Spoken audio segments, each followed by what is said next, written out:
There it is. I did that one Iron Chef style. With the way over the top. I like cuisine! And then the backflip, and then he reveals, like, corn on the cob. Yeah. the most basic, normal foods. Yeah. Oh, and this week's food is canned peaches! Even better. He like has an aneurysm every time he announces. Yeah, and he makes a weird ass face. Yeah, if you look it up, there's a good everything good is in a montage. It is. Yeah, compilations of literally every entertaining thing ever. Yeah.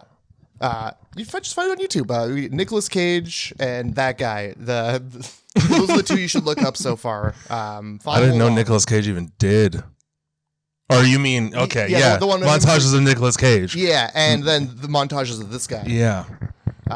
Anyway, you couldn't see that because this is a podcast, but it was a whole hand movement. Arm up pausing. And just over enthusiastic for a podcast. Yeah. Oh, how was your week? What's going on? Well, it was one. One? Okay. It was 1 week whole. That's what I like to hear. A solid 7 days. I don't know about you. Oh boy, seven whole days. Yeah. In a row. Yeah. Yeah. One would end and the other would begin right away. Oh, it's with no break in between. It do be like that sometimes. That's day-night cycles, man. They're night packed day, right beside night. each other constantly. Yeah. Yeah. No. For real. Yeah. 7 days of just pure living and being alive. Yeah. I did a COVID rapid test for the first time. Nice. Nobody told me it wasn't the one that goes all the way to the back of your brainstem. Yeah, they haven't been doing that for quite some time. Yeah, I just shoved it all the way back in, and then I turned around and my girlfriend was like, "No, wait, no, what not." The fuck are you doing? And then I drew blood. I was just like, "Is this enough? Oh no! How much blood does the COVID test need? If it needs more, I can make more blood. Oh yeah, I have plenty of it. I can find a spot that'll bleed. Yeah, the last I had to take one because I was exposed, and he was flashed. Well, it was right in the doctor's office, so I wasn't even in charge of how far back that thing went into my nostril. Oh, and it was very shallow, so I went into it expecting it to be far worse than it was. Yeah. I without any knowledge whatsoever, thought that it was just a straight up blood test, and I was like, well, the last time I did this, it was to test for AIDS against my will, so I don't know. Yikes. It wasn't a great experience then, and it was probably not this time, but then thankfully, yeah. The nice lady comes in and just goes, bip, okay, here, wait 15 minutes. Oh, my God. And that's how long, and then it was negative. And then I found out afterward that they're only like 50% accurate, the results. So enjoy that information. Well, I mean, that's why you got to do more than one. Yeah, apparently. Always do more than one. What are you talking about? Always be doing more than one. I don't know. I'm just trying to give you advice, man. Always do. If you're going to do one thing, you might as well do many of them. I would be remiss if at this point I didn't tell you to go to darkroastcult.com and check out the website. I mean, I would love to do that. Yeah, that's the number one spot for all things this podcast. Yeah. It's literally the only spot you can go for it. And it's no matter what, it's the number one spot because it's also the one spot. Yeah. So go there. And soon, maybe even like by the time you're hearing this podcast, there might be coffee back up on the website. Ooh. So you go check that out and use Dark Drip as a coupon code and get 5% off. Fuck yeah, 5%. Oh yeah, 5%. And then you take that 5% and you spend it on more coffee. Indeed. And then this concludes the ad portion of the podcast. Wasn't that quick and painless? You'll notice that at no point did we mention an inflatable mattress. No. You're not gonna. This is not gonna be a monthly subscription box yet. I don't think so. I'm not gonna give you advice on why it's so difficult to hire people these days. And I'm certainly not trying to send you like vegetables and meats through the mail. It's just coffee. I don't know how to feel about meat through the mail. It's kind of odd. Like sometimes, man. I did try it once. It's not bad. No, I don't hear the door all that well every so often. Oh yeah, you have some rotten meat. Yeah, that's my concern. Tomorrow meat. Yeah, I'm downstairs doing something else that requires me to leave my apartment, and I notice the box and go, oh yeah, I got that 2 days ago. Yeah. Then it becomes cat food at that point. Absolutely. Speaking of the devil. That what you just heard, because we're recording live in the catatorium, you just heard one of my blind cats meowing at a wall. Yeah. She'll figure it out. Don't worry, guys. You know, it's probably confusing. Oh, why is this in my way? Yeah, right? I can't see anything, She'll figure it by out. the way, at all. What movie are we doing this week? What did we do? This week we did, just to refresh your memory, Cabin in the Woods. Cabin in the Woods. Not even cabin. It's the Cabin in the Woods.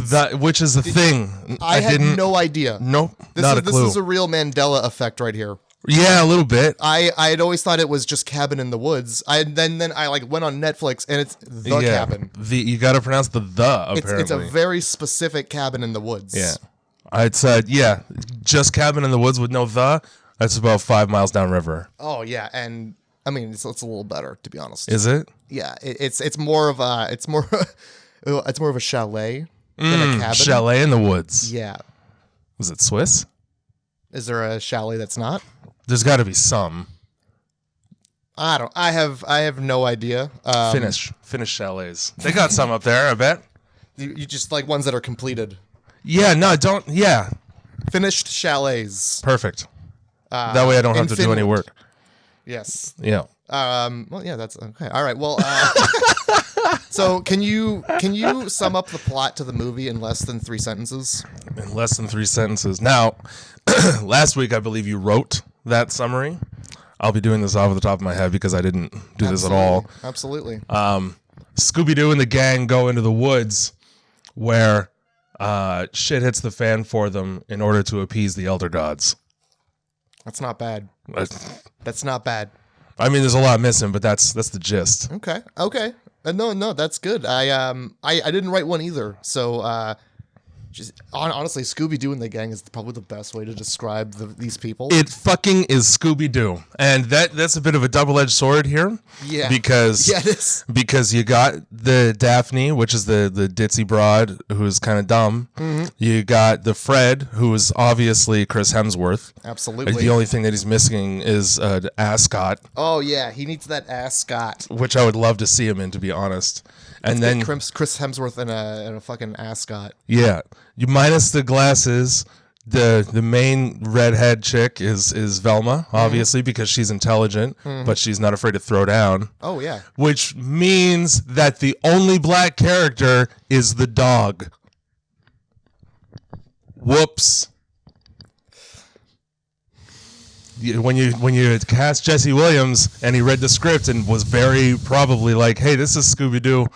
Why am I the dog?" I'm trying to audibly exhale as loud as I can through my nose. That is the hardest I can sigh. Very unfortunate. Yeah, that guy doesn't get his due.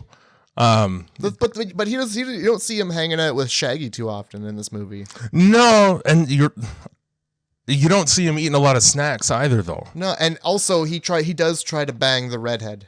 He does. Normally Scooby-Doo is not doing that.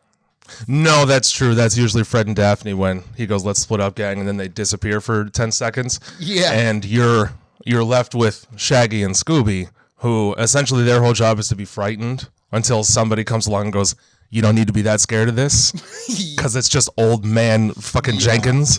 Oh my god. Did you ever watch the Scooby-Doo, like the kids cartoon?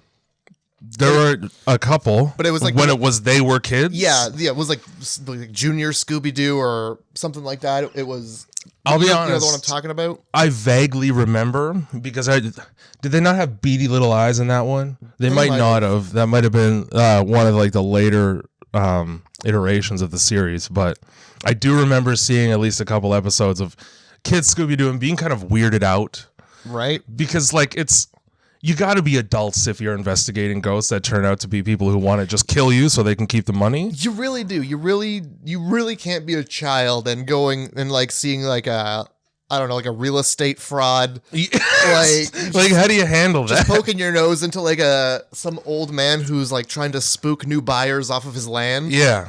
There's no economy class for when you're 12. That's not in the curriculum and homeroom. Like when I was 12, I wasn't doing that. I was watching this cartoon. Yeah. So I was far too busy being at home. I wouldn't have been investigating shit. yeah, I wasn't likely to wander into like an abandoned building and be like, hey, is there anybody doing bad in here? Yeah. I got a dog that in the future is gonna probably want to smoke weed. Yeah, you know that dog gets high as fuck.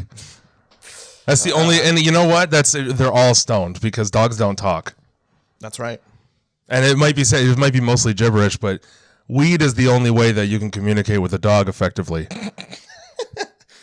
Weed. You ever see that old commercial that fucking Yeah. And it's dude, and he's like, "Let me just finish this joint," and he's talking to his fucking dog and wants to get him to get up off the couch. The dog's like, hey man, don't. Don't look at what you've become.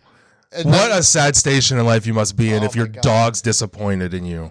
There was that one, and then there was the one with like the zigzag guy, and he's like, "Hey man, what's going on?"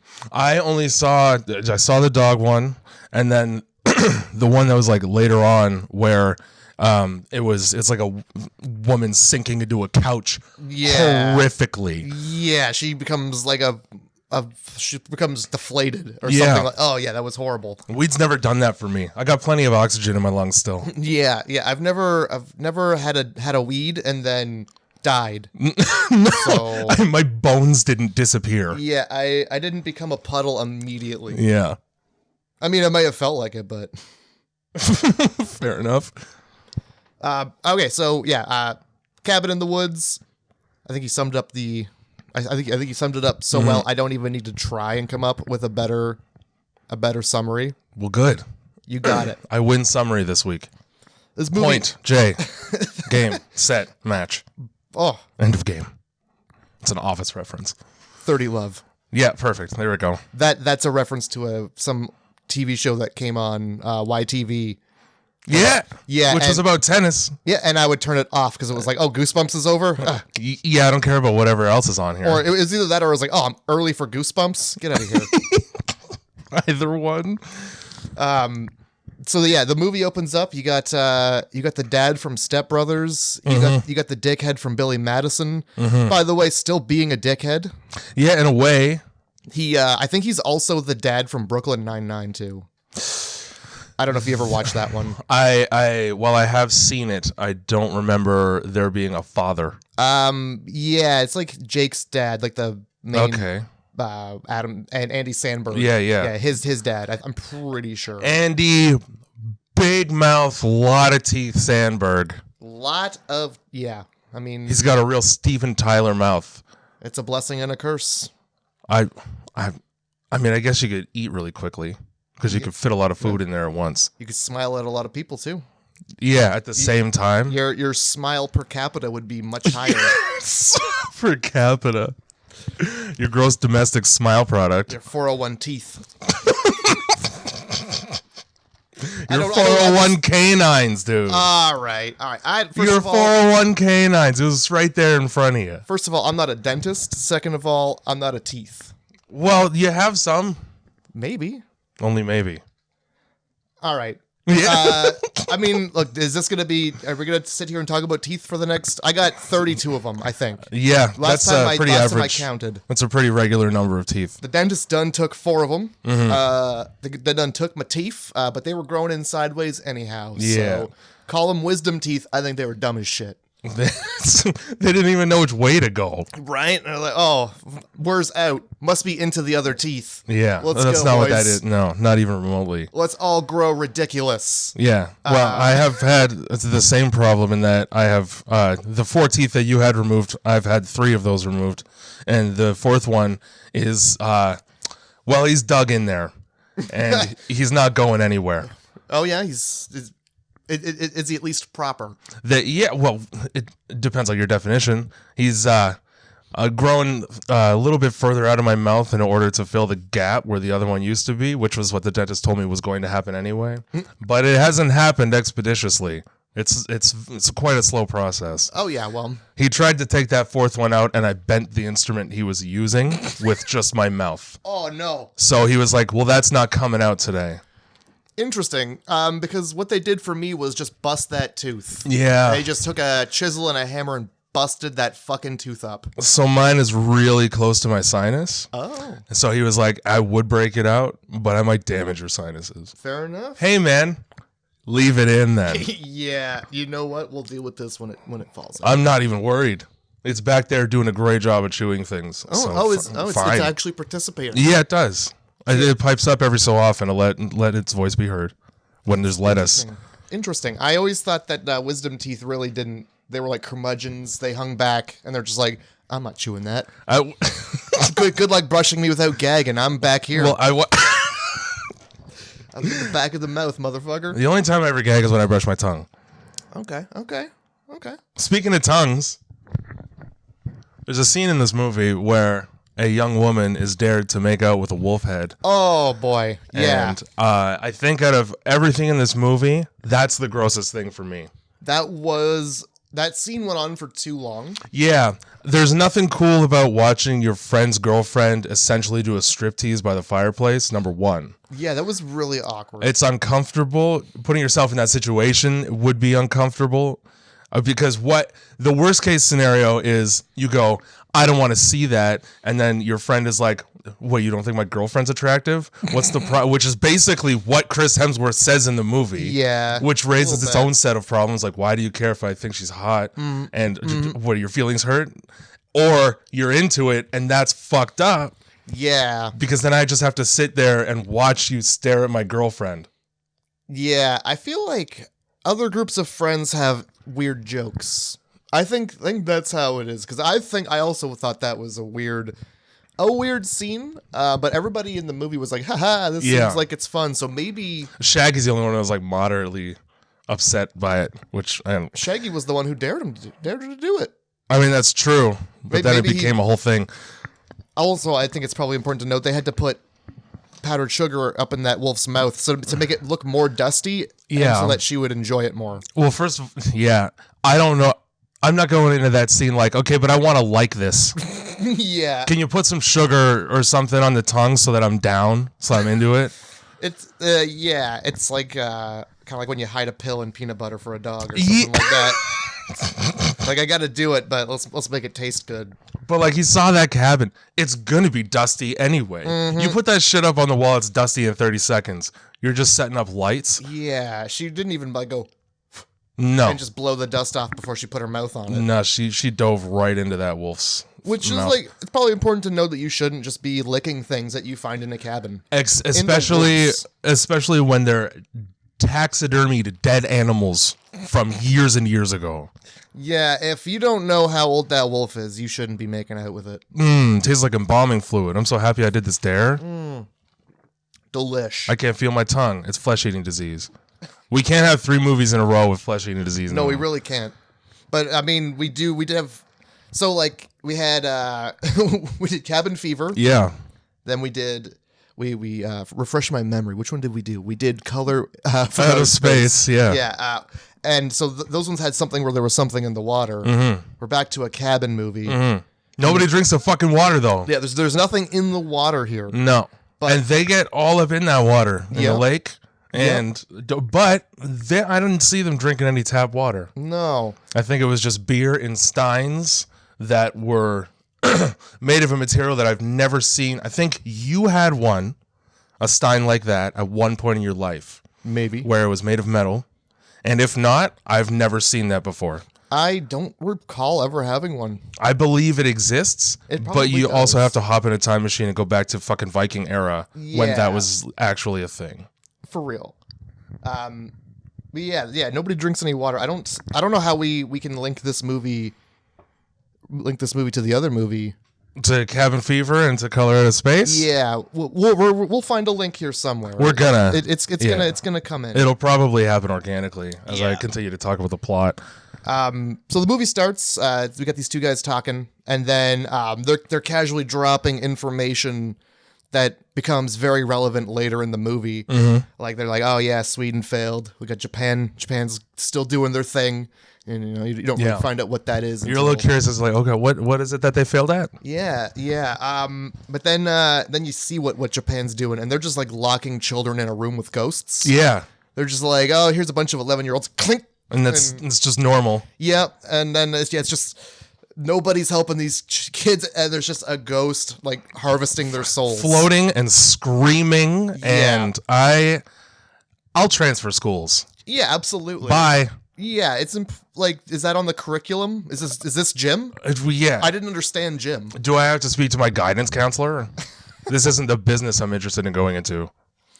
Oh God. Bad. Yeah. Japan. Yeah, for real though. What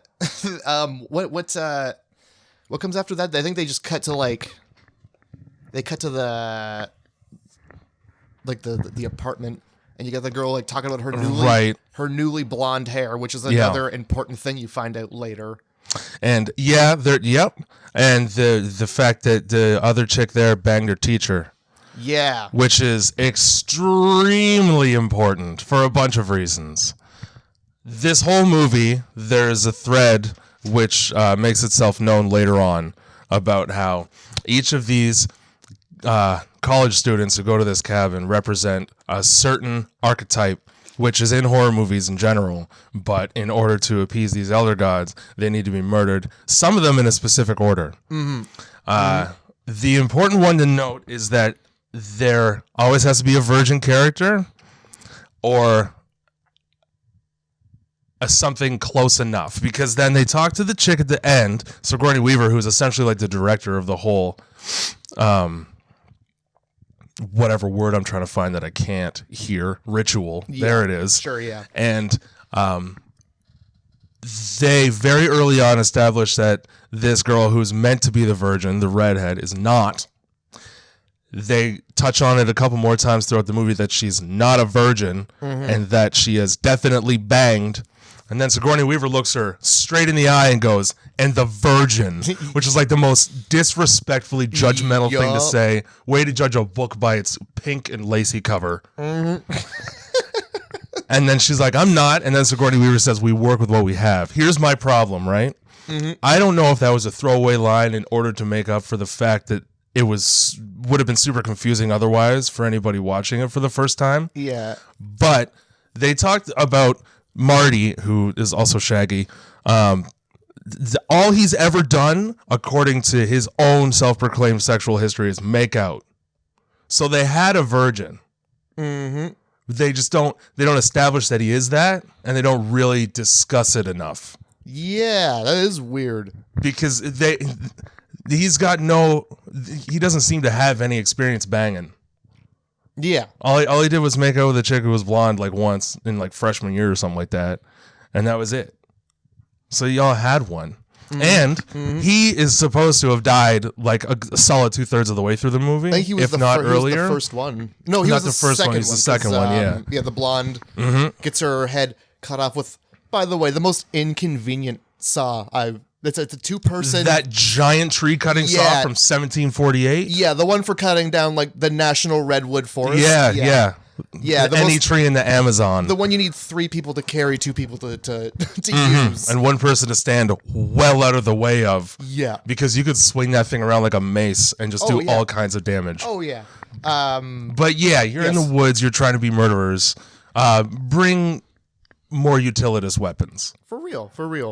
But you would think like this government program, they would have done a little more research, what with having all these cameras and like a dude chilling on the roof of their apartment. You think they would have looked more into that and figured out like, oh no, he's the virgin. He's got to die last, if at all. They have enough capability to do research on these people that they're sacrificing in order to know that information beforehand easily. So I don't know why it was supposed to be such a fucking confusing thing, but it was, and I was annoyed by that. Yeah. I'm just going to start picking apart. So this movie has very few things in it that I dislike. Yep. So this list is going to be quite short. Absolutely. But just in terms of things that I found myself annoyed or frustrated by, you ever try to bang in the woods? I don't think so. So Chris Hemsworth and his dumb girlfriend decide they're going to go into the woods to bang, despite the fact that they already established that they would just be plowing each other all weekend, like publicly and loudly stated that they're going to be doing that. But now we're gonna go to the woods for a little bit of alone time. Just need some fresh air. Yeah, some fresh air. some fucking vigorous fresh air. in the in the musty woods. There was favorite. So they show this. They got that whole aspect of they're trying to create environments where the kids at this cabin do the things they're supposed to in order to appease these gods as they're in the process of being murdered over the course of the weekend. Right. So they do things like they have pheromones in the vents that they shoot out to make you change your mind. Yeah. They got fucking weird subliminal voice chat coming from somewhere to suggest that you might maybe want to go outside where you'll die. Yeah. One of the things that they do is they try to set this really hot bang scene in the woods for these two characters. So they manipulate the light levels and they bring all this like steam up on the wettest, dirtiest ground. I don't give a shit how much libido you're injecting into me. I'm not going to find that appealing. Yeah. Hey, let's lay down naked on this shit. Nah, I'm going to run back in and grab a blanket. Yeah. What's that tickling my asshole? I don't know. It's a mentipede. Oh, bleh. Great.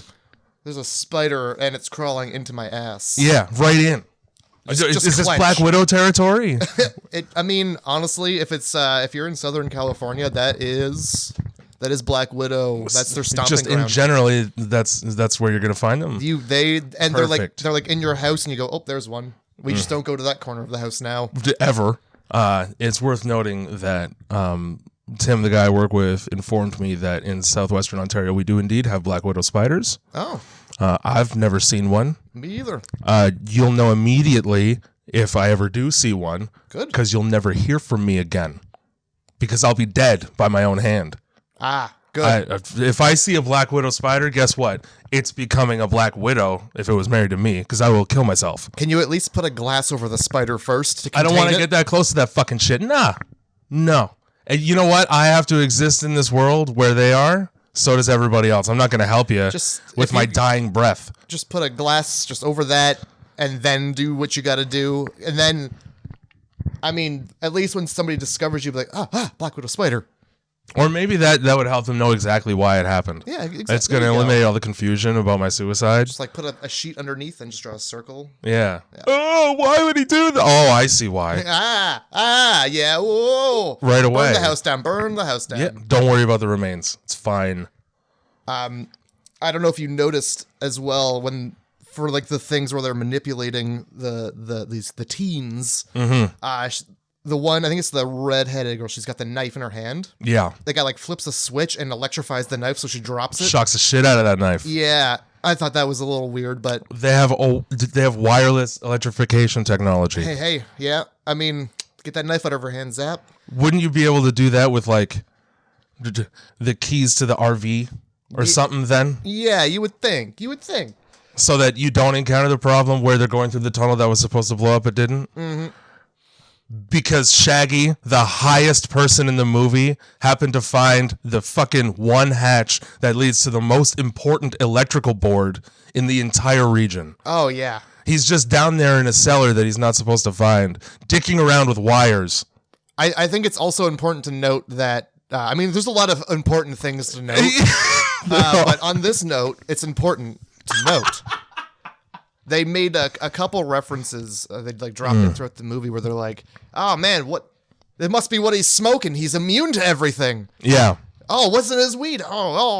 He's smoking weed and it's making him good at the game here. Yeah. You know what's fucked? The chem lab lady. Yeah. In the whatever headquarters there says that they put shit in it to make that not happen. Mm-hmm. And then it just made no difference whatsoever. Your whole job is chemicals. Yeah. That influence people in order to prevent the end of the world, literally.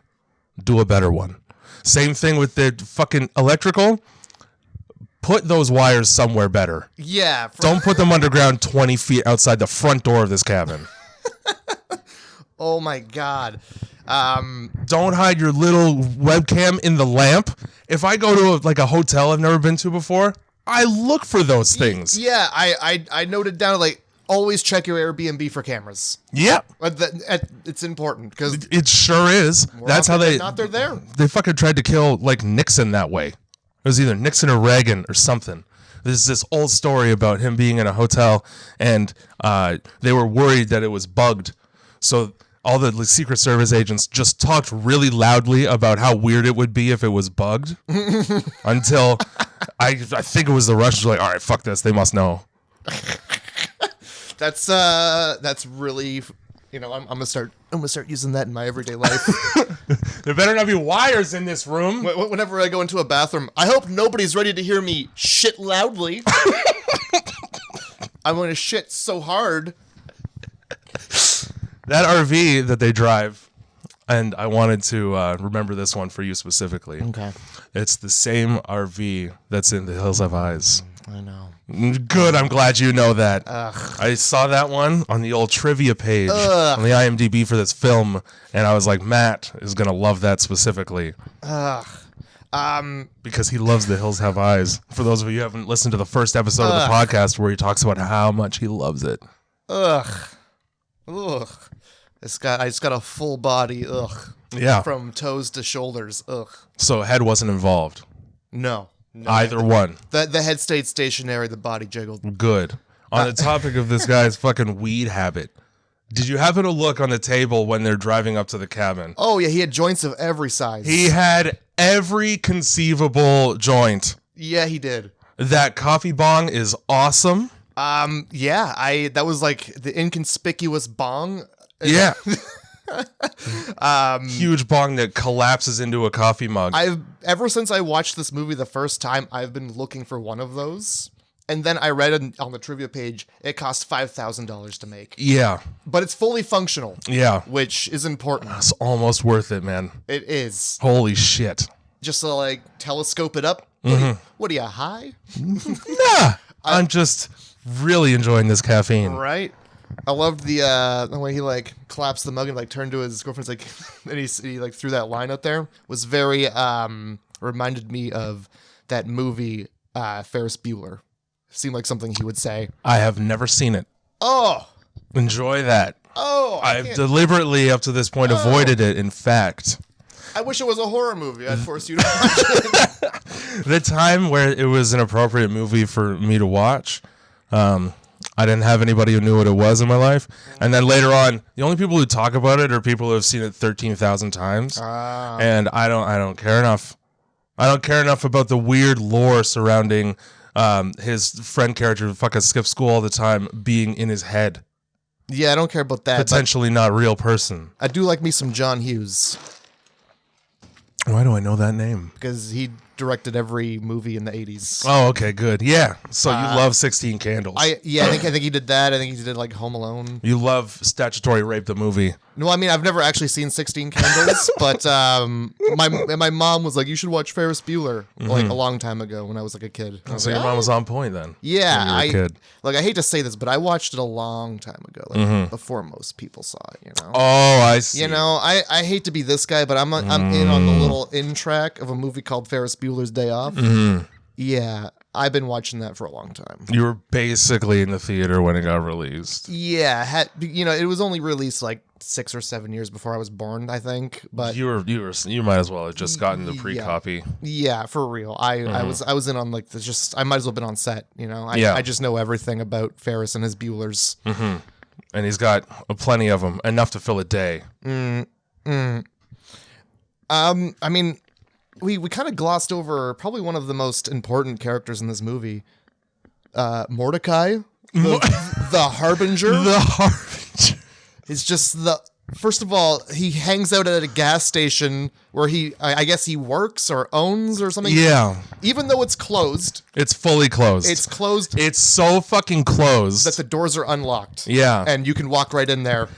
You can tell that this movie is a few years old because, once again, to bring up race, a black person is willing to go into a closed store in the middle of nowhere without fearing for his safety. For real. In the sticks. It does date itself that way. My. Guess what? I see that closed gas station. I go, ha. There's probably nooses in there. See ya. Oh my Hard God. by. Also, it's closed. Don't stop. Also, you know how far you can drive a fucking Winnebago on a full tank of gas? I mean, They should have filled up before they left the city. They really should have. And like even running on fumes, you can still go for a while. Yeah. And it's got to be. They knew where they were well enough for Chris Hemsworth to be like, I could dirt bike back from here. Yeah. So it's not like they fucking drove 7.5 hours north. You know what? Like, I see Mordecai standing outside a gas station. I say, we're going to keep going. Yeah. We'll find that next one, or we'll call AA. Yeah. The only brown that guy likes is what's in his mouth. We'll call AAA. We'll call AAA. I mean, we could call Alcoholics Anonymous. They're not going to be able to drive to come It's get just us. one less A. Yeah, it's one less A. It's a little cheaper. I'm not going to be able to drive to get us. I liked the line with Thor where he's like, I don't think this thing takes credit. And then you got Shaggy there going, like, I don't think it knows what money is. Yeah. I think this is barter gas.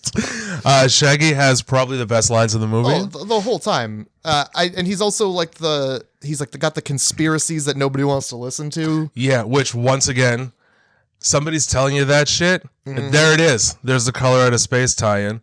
Yep. If you run into a Tommy Chong, Exactly. he knows the information. He's listening. And also, like, so few prophets in movies like this end up being so fucking right.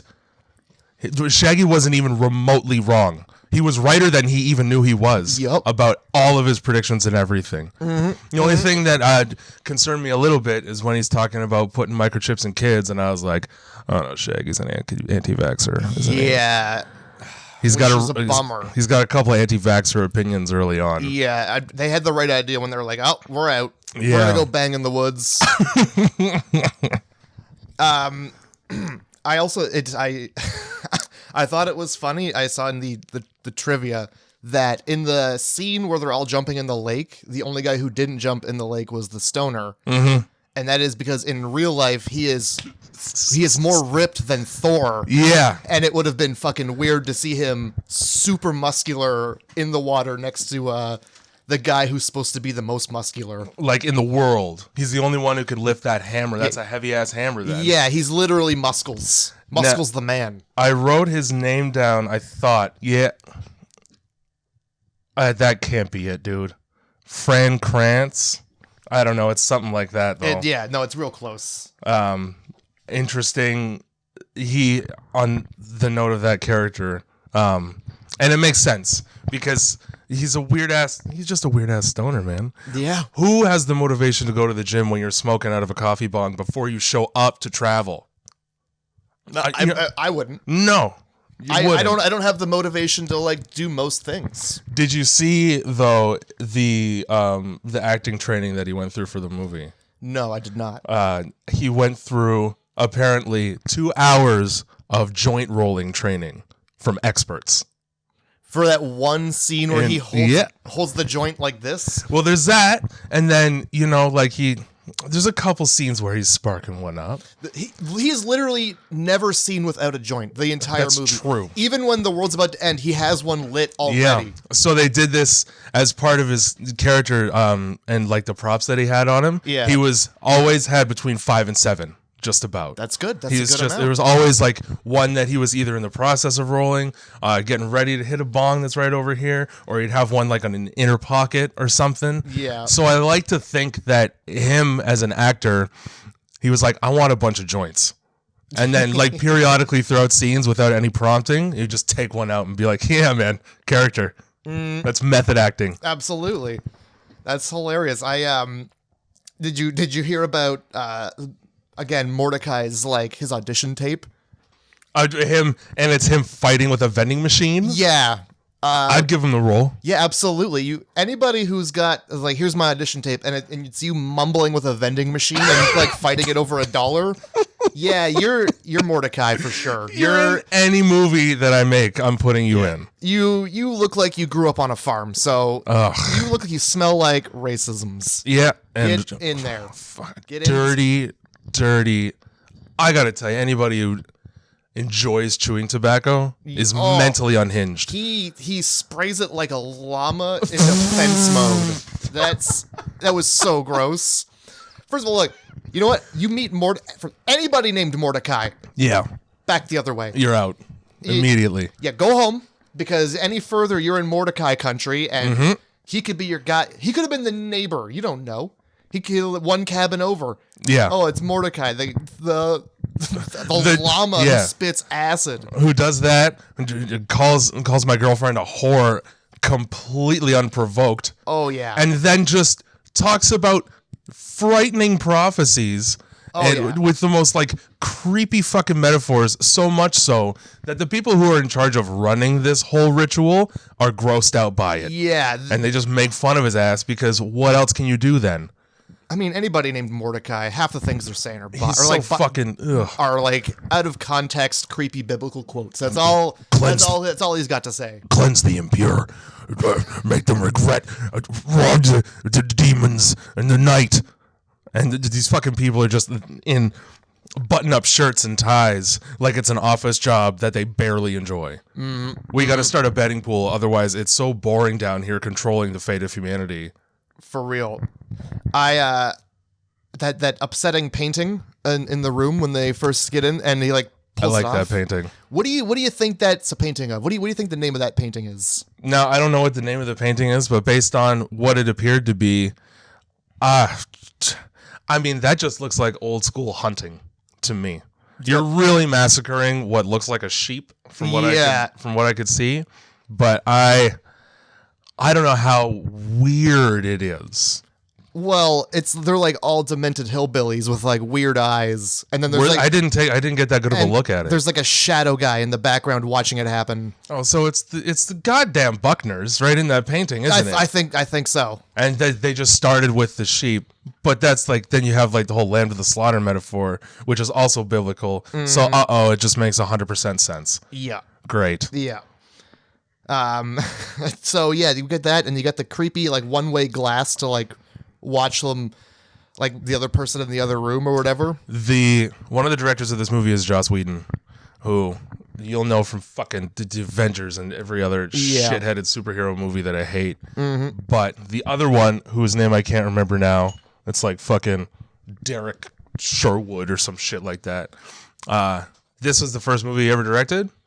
Every movie that he's directed after this has had one-way glass in a scene. Oh. He does it on purpose. It's like Quentin Tarantino with the feet. Okay. That's like his trademark. Yuck. Yeah. Okay. I want a scene where I can see you be naked, but you can't see me be naked. Right. Well, you got good guy. Good guy. What's his name? He's got a dumb name. I'm gonna call him Jackson Avery because I don't remember his name, and he's Jackson Avery in Grey's Anatomy. Okay, so you got Jackson Avery. Yeah. And he's like, oh, hey, no, don't get naked. I can see you. Admirable. So admirable. Let's switch rooms so you can, you feel comfortable.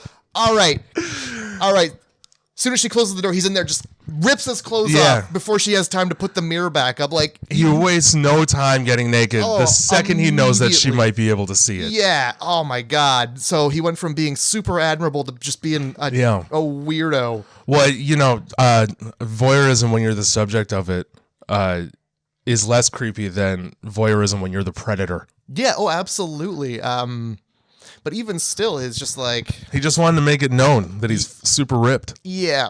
How come every guy in this movie is super ripped, even the ones who aren't supposed to be? Because that's what teen life is like. Did you know that? If you're just hot, young, and ripped all the time, it's more of a responsibility than it is. It's a real burden. I hear, and that's why I'm the way I am. You know, a blob. Because same.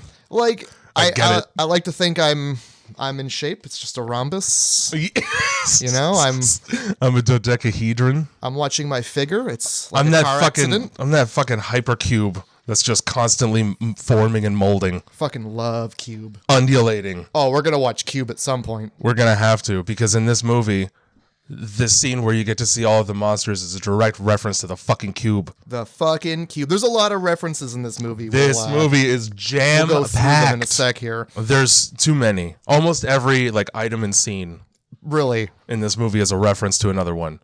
So we got right after that deer or the wolf makeout scene.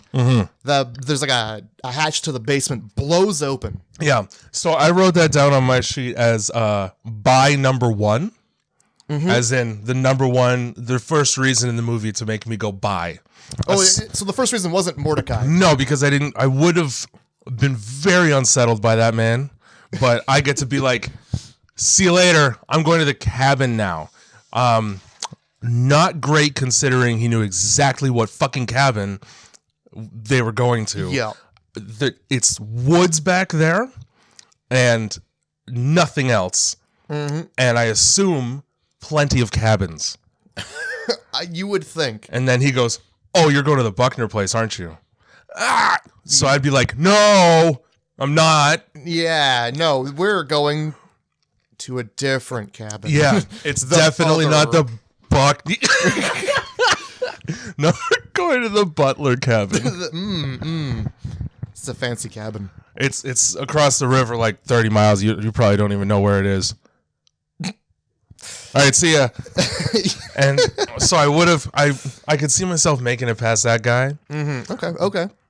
No amount of wind is going to blow that fucking basement door open. No. That door is heavier than my grandmother. That was very much Evil Dead. Yeah. The evil spirits just blasting that door open. Yeah. Yep. And that was my first buy right there. Okay. And then they start to increase in frequency from that point on at a rapid rate. Okay. You go down into that fucking basement, and there's all these trinkets, and the ones that you touch are the ones that make bad shit happen to you. Mm-hmm. Just off the top of my head right away, music box, old film reels. Yes. Puzzle box. Mm-hmm. All three of those, I'm getting in the RV and leaving. Yeah. Because I know, as much as I love Rubik's, it doesn't look like that fucking weird orb. Yup. If there's old film in a basement, I guarantee you there's murders on it. I'll promise you that. I'll put money down. Oh my god. And nothing good ever comes from music boxes. The best that you get is a ghost in the box. The worst that you get is like, it's the fucking, some old lady's creepy piece of memorabilia that's the only thing keeping her sane. And the fact that you touched it means that she's going to take your penis off and like bury it or something. At least you're gonna get like a chilling tune in your head for the rest of your life. Yeah, which I don't want when I'm in a night sweats. Oh, the music box. Forever. All right. Well, okay. So say you do go down in this. Mm-hmm. What would be the one item you would touch? Out of all the shit in there, and if out of what you can remember, or like what would be something you would touch had you seen it in the basement? There were a lot of, and you know what? I begrudgingly, knowing me, would probably touch the film reels, despite the fact that I just said I would hate them so bad to leave. That it's something I would recognize immediately, and I'd be like, "Oh shit, there's something terrible on this," but I want to see it. Also, watching a movie that has a bunch of old murders on it beats the shit out of playing Truth or Dare with 4 people in a room. Oh, it certainly does. Yeah. I don't give a fuck. Oh yeah, Truth or Dare is the dumbest fucking game ever. And Chris Hemsworth kind of nails it. And it's like, okay, well, if you have any like prudish or trepidatious people, they're going to go dare. And then you're going to say something they don't want to do. And they're going to go truth. And then on the spot, how many good truth questions can you come up with that don't like damage your friendship irreparably because of how intimate they are? Yeah, Truth or Dare is just it's not a fun game. Ever had an STD? And then like, what? I mean... No. Good. Yeah. You could just. That was fun. Yeah. Great. Cool. Next round? No thanks. I dare you to put your dick somewhere dirty. I don't really want it. It is important that I watch for the dare. I have to prove. I got to make sure that you're doing it. Yeah. I wrote down puzzle ball or old I'm not film touching reels. that fucking ball. I don't care. I would be checking to see if it's porn, because that's what I figure. What do you keep in a cabin in the basement somewhere far away? Old weirdo porn. Like 70s porno, like weird stuff. It's full bush. Yeah. You're right. I'll be honest. I would probably think porn before murder. If you were also there and you're like, there's porn on those, you wouldn't even have to try and convince me. I'd be like, yeah, probably. So there's I think it's Friday the 13th 3 or 4. They're mucking around and they find old film reels, and it ends up being like a bachelor film, I think they call it, but it's like a 70s porno, and it's on the old reels like that. The reason why I went straight to murders is because Sinister. Oh yeah, absolutely. That's the first thing I think of now whenever, because he finds him in a fucking attic. And he's like, oh, what's on these? And then, like his family gets murdered. Yep, I remember that movie. What the fuck do you expect? Okay, so in the opposite line of questioning, what would be the item that would summon you if people were to touch it? And what kind of monster would you be?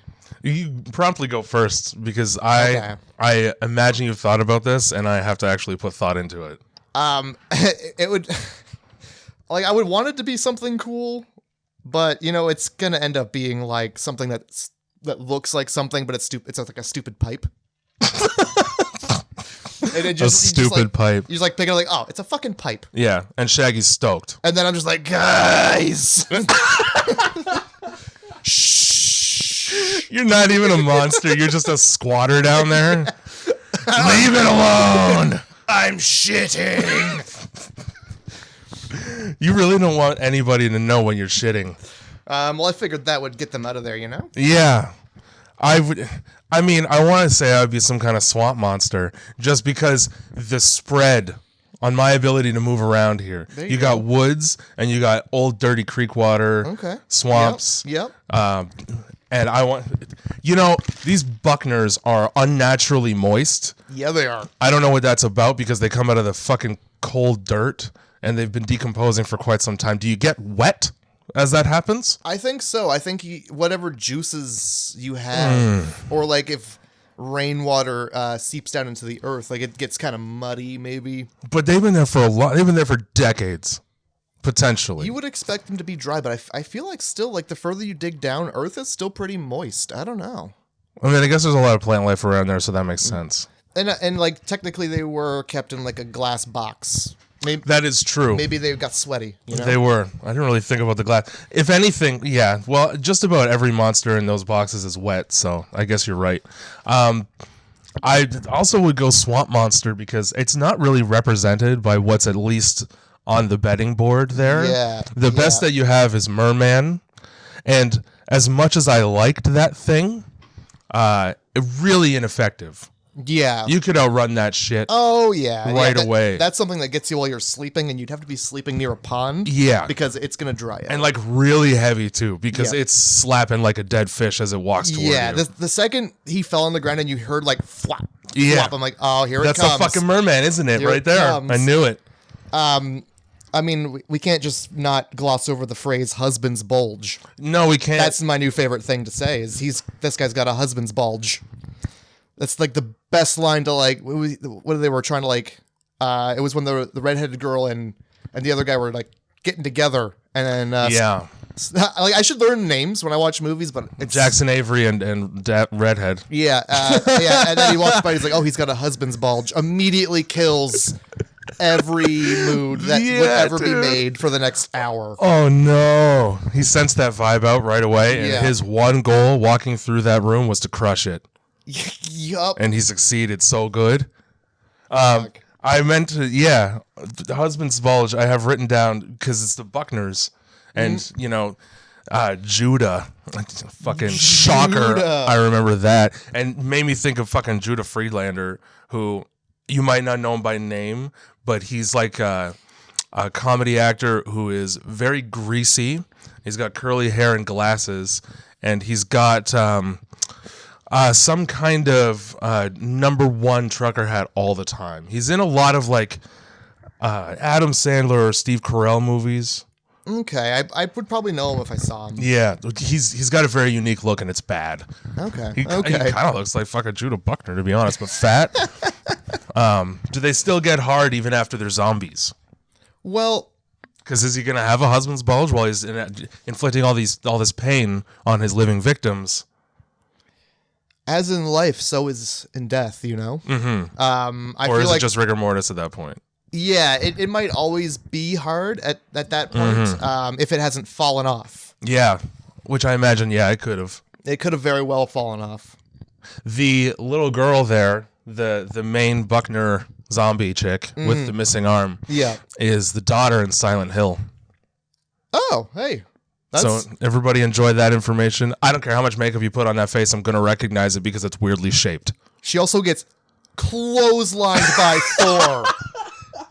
That was like NFL tackle to the ground, feet up over the head, clotheslined just on her head. Even if that were in a football game, that's a 5-yard penalty. Yeah. He was trying to take her head right off. Yeah, like, I hope that was not like a 14-year-old girl, and that was like a young adult male to take that hit. It's actually Chris Hemsworth like, I'm going to run through this bitch. Oh my God. You better get that stretcher ready. That's what that guy whose name I'll never remember, but the football player, that's what he's talking about when he says run through a motherfucker's face. Oh my God. For real though, he blasts her. That I had to pause and laugh. Yeah, dude. Feet like up over his arm. It was a full backflip. Folded her the wrong way. It was magical. And then he's like immediately, we got to stay together. And then that's when they bring up the pheromones. He smells the smelling salts out of the HVAC. And it's like, oh wait, never mind, guys. We should probably split up. Here's my problem. Okay.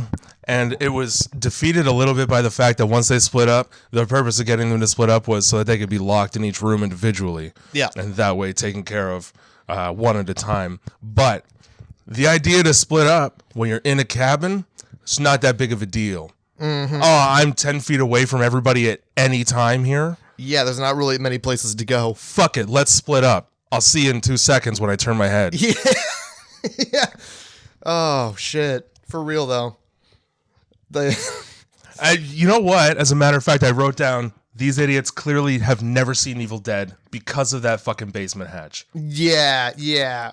Oh, my God. How do you not know? There's definitely a witch down there. At least. There's for sure a witch. Mm-hmm. That's where witches You're going to be dead by dawn. Which they were, as it turns out. Oh, for real, they were. Regardless of how the movie ends, who survives and who doesn't, everybody was dead by dawn in this movie. I really enjoyed the bong being used as not only a bong but a weapon.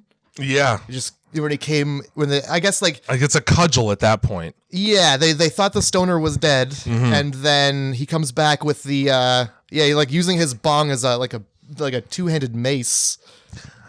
I don't know if it's because of how much weed he smoked, and there's some sort of a correlation between that and the amount of blood you can have in your body at once.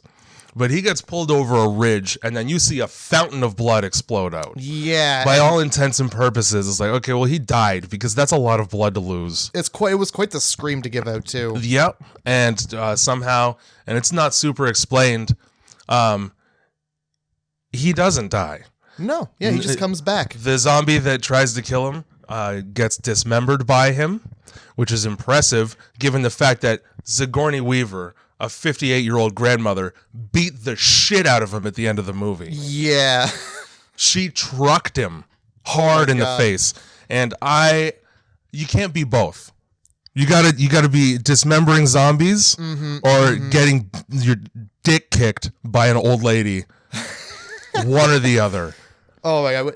When he dismembered the zombie, like that was like one of my favorite lines. He's like, yeah, I dismembered him with a trowel. How's your day? Yeah. He's got the best ones. I hear they're bringing the railroad through here. That's going to be exciting. Yeah. Streets paved with actual street.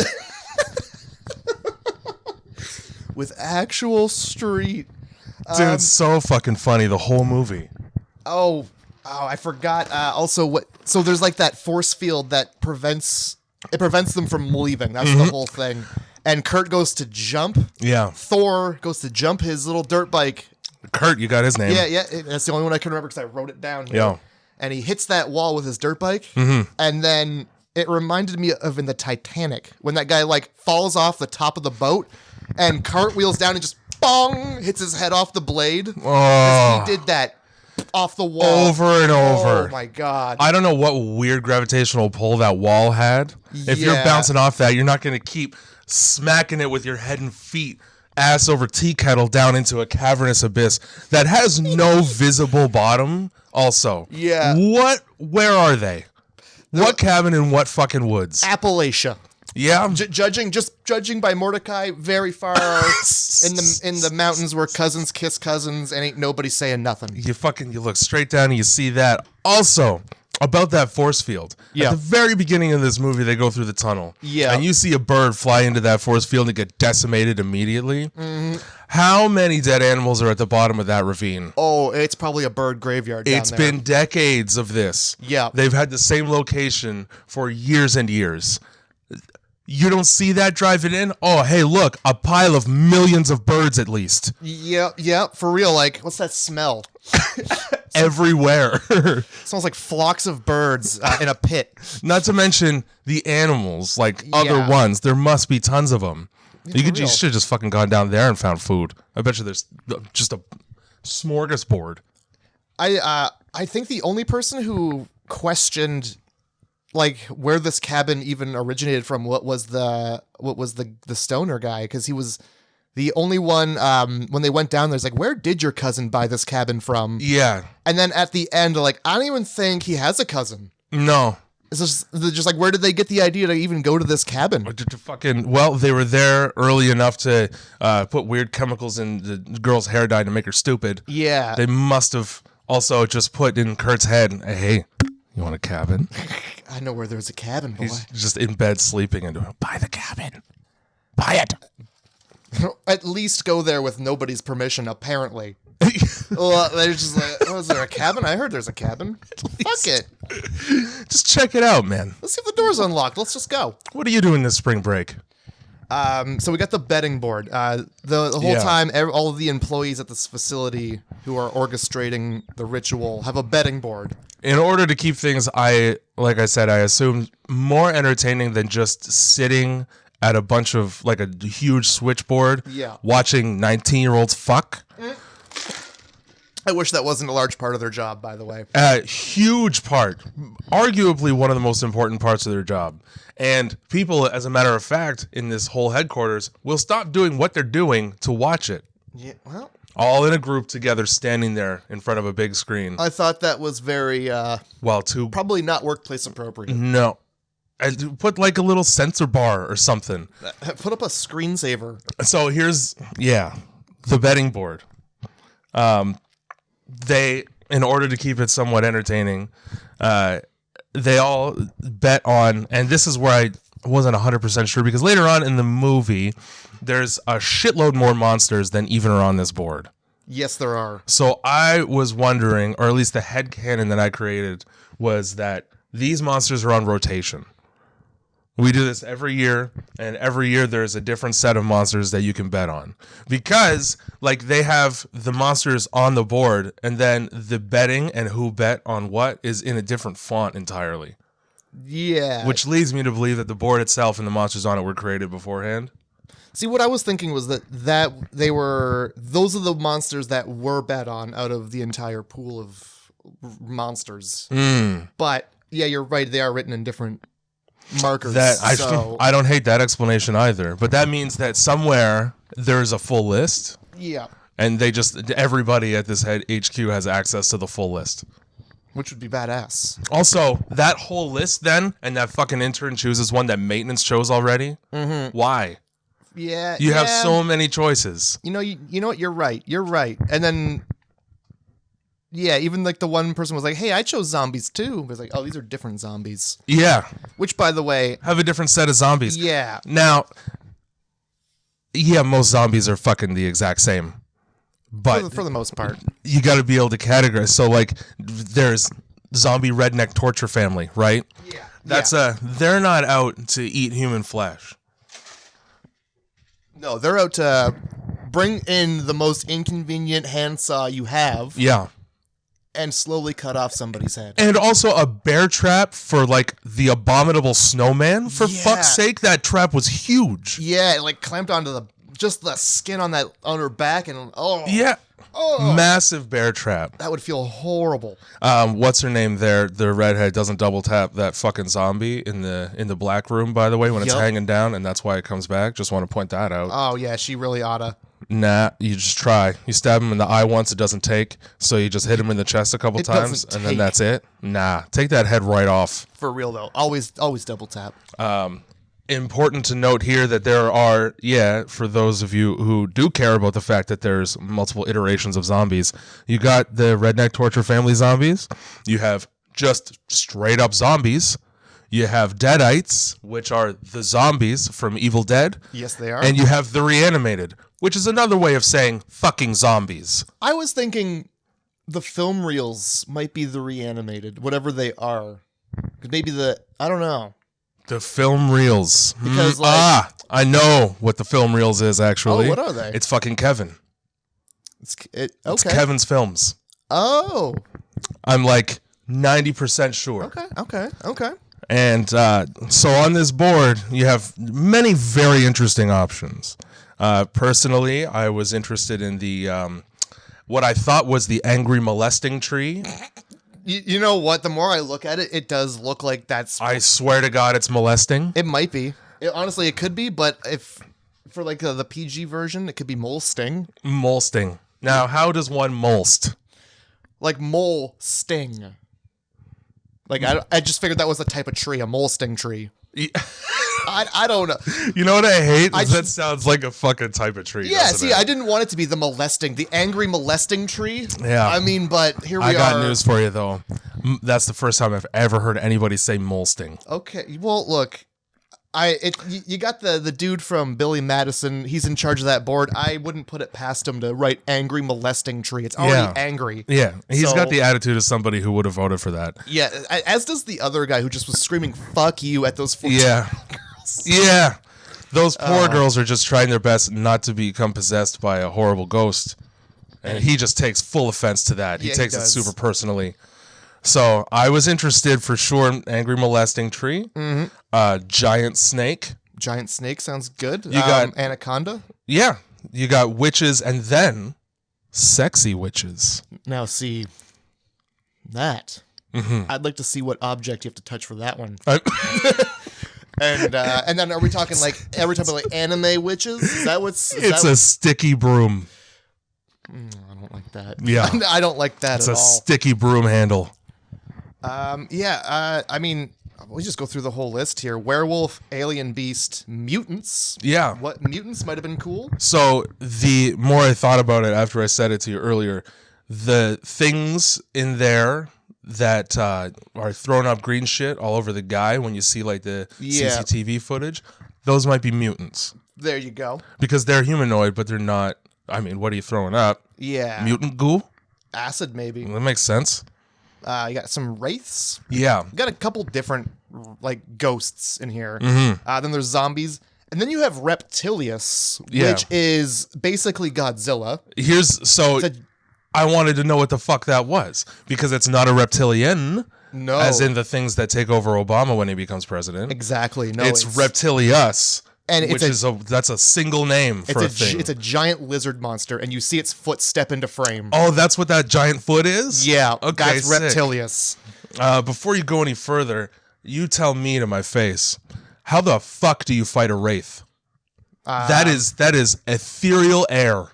Yeah, it screams. It does. You just plug your ears and just run away. But it obviously takes the form of like hands and face. Yeah, so it can probably grab. It most likely would grab. And it's not bound by gravity. That fucking thing's coming to you, picking you up, and dropping you 100 feet high. And the whole time, screaming and wailing. Dude, screaming so loud that I'm annoyed, too. That's wraiths for you, though. They're always screaming about some shit. Super disrespectful. They always have something dumb to say. Yeah. Then you got clowns, which would have been fun. The clown, the iteration of the clown in the end scene there, I found myself rather a little bit disappointed by. Okay. Because it was just a clown who's impervious to bullets. Yeah. So he's just walking at you and he's mad. I don't have a fear of clowns. No, not me either. I know a lot of people who do, and I don't understand. My only assumption being you just had a really bad birthday party when you were 5.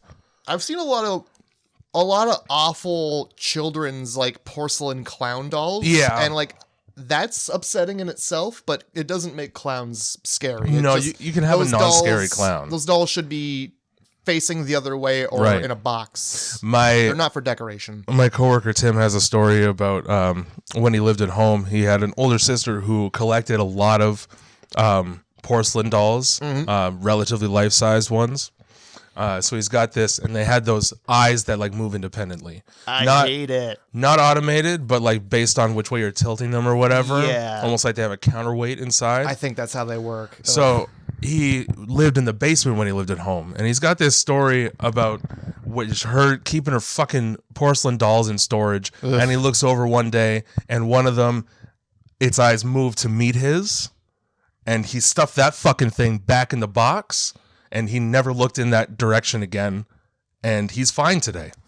Oh, that's good. So that's how you deal with that when you see that. Okay. But fuck that for sure. Yeah. That's a room you just don't go into.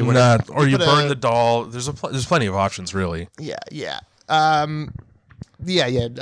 Honestly, if you have a clown dolls, you put those in a room, and that's the room you don't. That's the clown doll room now. Yeah. That's what happens if you collect. If you're not clown- careful, I'm going to put you in the clown doll room. Oh my god. Yeah. Oh my god. That's some parenting right there. Yeah. And then I, as a child, would probably be like, you know what? Just give me up into the foster system. Yeah. That's a better option. For real. I don't want to be here either. So you got clowns, you got witches, you got sexy witches, Yeah. demons, hell lord. Like, is it just witches with their titties out? I want to know. Again, I think it's anime witches. Or are we talking like sirens? You know? Yeah, Not the mermaid ones, but like the other kind. Yeah, They just lure you in with a nice song, and then the next thing you know, you're inside out. Or they're just witches in bikinis. Yeah, that's fine. By Is the that going way- to get in the way of your spellcasting abilities? Yeah, witches can be men too. Those are warlocks. Sexy warlocks. Nice. Just dick out. At the angry mole sting tree. It just makes me think of a Moleskin book. Yeah. Every time you say that. Me too. Giant snake. You went right past Hell Lord. I mentioned Hell Oh, Lord. you got Hell Lord in there? I got Hell Lord in there. You gotta say who Hell Lord is because you know. Well, no, I'm the thinking, same guy. Are you It's sure? the same. Yeah, Are you sure it's the same guy? I am. Okay, so the golden sphere Yeah, the puzzle orb. that I said I would grab, Yeah. which now knowing what I know, would never touch that puzzle. No. That puzzle summons a character, and it's the character who is obviously standing in that box next to them. Yeah. With the saw blades. And the blacked out eyes. Yeah. And he doesn't blink. Yeah. And he's just holding that, and he's got a couple friends behind him. He certainly does. In the credits of the movie, that man is credited for playing a character called Fornicus, the Lord of Bondage. Fornicus. And you see him at one point in one of the CCTV monitors doing his thing with like a dude bound up hanging from the ceiling. And he's kind of just standing there dealing. Yeah. And now this is a clear reference for me anyway to Hellraiser. I think so as well. These are the goddamn Cenobites and Yeah. Pinhead himself. Yeah, but Except it's saw blades instead of pins. I'd still watch the Fornicus movie. Yeah, Fornicus probably there's a lot. So that was the whole thing with like the first Hellraisers anyway, is that he's giving you indescribable pleasure and pain. Yeah. He's going to give you a fucking 3-month-long orgasm, but then he's just going to keep ripping your eyes out of your sockets over and over again for another 3 months until they balance out. I'm just not going to touch the puzzle. Yeah, that's for the best. I feel like I could do one of those myself without having to do the other one. Yeah. And I'd be a lot more comfortable than a dude doing it to me with a pin Yeah. head kind of deal. Just watching you enjoy or hate, depending. Yeah. It's going to be hate no matter what. I don't want you in the room with me. That's a long ass time to come, dude. It is. I'm gonna dehydrate and die. For sure. I'm going to need some Gatorades on tap. Yeah. So yeah, we got the giant snake, the Deadites, and then you got Kevin. Just Kevin. Not Kevin from The Office, I don't think. But No. Kevin. I will say this, with the whole list of monsters here, like some of them seem innocuous and then turn out not to be. Some of them are a little confusing. There was something unnaturally upsetting to me about just a guy named Kevin on this list. Yes. Kevin is the worst out of all of these to me. It's the most intriguing. I would Yeah. like to see the Kevin movie. I'm terrified of Kevin. Oh my god. It doesn't matter what he does. He just goes by Kevin, and he shares like a lunchroom with the rest of these. Mm-hmm. He can hold his own in that. Yep. Cool, man. Fuck you, Kevin. It's just Kevin scares the shit out of me. He's just a fucking guy. Yeah, when you think about it like that, he really is the most terrifying. It's fucking Elijah Wood from Sin City. It is. So then you got Mummy, which by the way, I would have been upset by because I just grab you and pull. It's like toilet paper. Oh no! I would have been just like, really, a mummy in the forest? Yeah. This mummy's not in it. Why is Mummy even on the board? But you just unravel it and it's just bones. It's the easiest thing to fucking defeat ever. What does it even do? Just grab you real tight? I literally wipe my ass with your clothing. It's gonna give you like probably some sort of disease from touching a dead body. Yeah, that's the worst thing. That's the worst part of the Mummy. You get a fucking 35 AD plague, and that's it. After the Mummy comes the Bride. Yeah, which is probably another ghost, kind of like a wraith, but with a bride. I'm not 100% sure we get to see that one. So some of these are in the movie and background scenes during like the whole explosion of all the monsters out of the elevators and whatnot. Which, by the way, you see all of the special infected from Left 4 Dead in there. Yes. You see the witch, the boomer, the tank for sure. Yeah, and the smoker is also there. Now, I don't know if the bride is visible outside of that whole, like when they're in the elevators all together. Yeah. Because afterward, when they all come out, there's a couple that you see that are on this list that aren't on the list as well. Yeah. Yeah, there's a bunch. That fucking scorpion robot, which I would have voted for without question. Yeah, absolutely. How is that just not the thing they choose every time? Because that would just get the job done. Yeah, it doesn't matter. How are you protecting yourself against that? It's probably 700 pounds of steel and anger. Yeah. And it's just 30 arms and it's buzzsaws on them. And you're hiding in wood. Yeah, you're fucked. It's getting right in, and it's not coming out until it's finished. You can't lock the door against that. That's, no. Knock, knock. It's buzzsaws through your face. Yeah, not even knocks. So, yeah, I don't know what that one was in this list.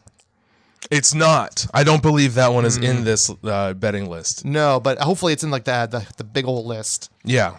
So you got scarecrow folk who just pull your guts out. Yeah. And replace them with fucking... You do get to see them do a very good job at their job. There's a snowman. Although, again, really easy. Just like the Mummy again. Yeah, light them on fire. You have a lighter, you win. Yeah. That's it. Unless they get your guts and they replace it with straw. Then you're kind of boned. Don't get your guts near them. That's true. They have an arm's reach. And, I mean, like how... I guess if they have scythes, maybe they're cutting you open, but like usually a hay is not very... that's quite... You're going to get prickled. Yeah. You go, I don't like that feeling. I got snowman. I would have enjoyed seeing an abominable snowman, I'll be honest. Well, not even. It's just snowman because down later we have Yeti. Okay, so a Yeti is an Arctic Bigfoot. It's not the same as a snowman that comes to life. I'm thinking like Jack Frost. Yeah. Okay. When I said abominable snowman, that's what I meant. But probably an abominable snowman is the Yeti. Yeah. Okay, I see what you're saying. Yeah. Dragon bat, vampires. Dragon bat, you get to see plenty of. Oh yeah. And he's pretty sick. They don't hide the dragon bat. No. But I think you also get to see this is the one I wanted to see was the dismemberment goblins. I was very curious about the dismemberment goblins myself. Yeah, I believe they're in the background somewhere. One of the hallway CCTV scenes. I believe they are doing their dismembering as well. I think I saw them in there. And then you got Sugar Plum Fairy, which is terrifying. Yeah, misleading name. Should have just called her the Tooth Fairy. Yeah. Because that's what her face is. Yeah. Not too many, like not everybody's going to know off the hop. Oh, the Sugar Plum Fairy, that gross thing with 18 sets of teeth in its mouth? Yeah, was there one of the ballerina? No, yeah, maybe not. They're maybe the Sugar same. Plum Fairy. Okay, yeah. Okay. You got Merman, which of course, fucking, you get to see it and then it shoots blood out of its blowhole hilariously. I forgot about this until just now. Earlier you asked lay it on me. What the thing you're going for in the basement the most is. Oh, right, yes. And I got to be honest, when I saw that conch, I was like, I'm blowing that shit. Yeah. So I would have brought the merman to life. because I would have played music on that fucking conch probably. Oh, dude. In order to at least lighten the atmosphere in the basement a little. And I'm not gonna lie, seeing you do it, I'd be like, "Can I please try?" Yeah, that looks yeah, like man. fun. Go right ahead. Oh, dude, I would. We'd get mermanned, but we'd probably be fine. Yeah, I feel like as long as we keep moving, we're gonna be moving faster than that thing. Walk at a brisk pace and don't go swimming. What's that movie? It Follows. Yeah, it's that. Yeah, which I mean that sucks. At least this way, it's like it's just a weekend. The It Follows thing, I'm gonna forget. Oh yeah. 15 months go by, something like that. I have like a week off from doing things. I'm gonna forget to travel. Yeah. And then I'm gonna wake up being fucked by my own mom because it takes the form of things that it's already consumed or things that you're familiar with. Yeah. Ugh. Yeah, so we got the Reanimated, which I thought was going to be the movie reel, but yeah, who knows? Who really knows? I'm pretty sure it says it's Kevin. Anyway. Okay. We got a unicorn, which fucking drills a guy at the end of the movie, and that unicorn didn't give a unicare. Oh fuck. They got the Huron, which was like a Native American man standing. Here's my problem with this, right?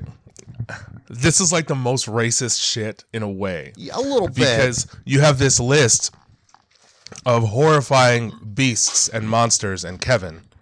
Then you have the Huron, which, as far as anybody, I looked this up online afterward, everybody's best estimate is that it's like a cannibal, like a Cannibal Holocaust, or that other fucking movie with the Green Inferno. Okay. In which case, it's just a person, or it's like an old, like Native American who's quite formidable. In which case, it's just a person with dark skin.